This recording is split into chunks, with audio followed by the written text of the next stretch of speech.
Benepisyo sa isinagawang Modified Basic Safety Training o MBST ang 49 boat captain at motormen sa Bulan, Sorsogon.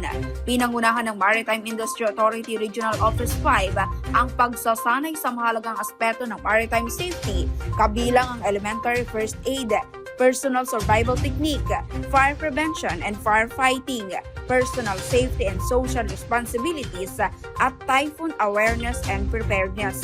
Layunin nitong higit pang palakasin ang kahandaan ng mga operator sa pagtugon sa mga emergency at matinding lagay ng panahon, kasabay ng pagpapatibay ng pagsunod sa umiiral na mga pamantayan sa kaligtasan sa karagatan.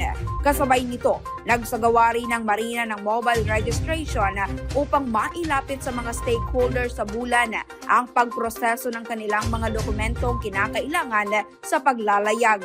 Sa pamamagitan ng inisyatibong ito, mas maginhawang na ihahatid ng Marina ang mga serbisyo ng pamahalaan habang hinihikayat ang mas mataas na pagsunod sa mga umiiral na batas, alituntunin at regulasyon sa sektor ng maritima.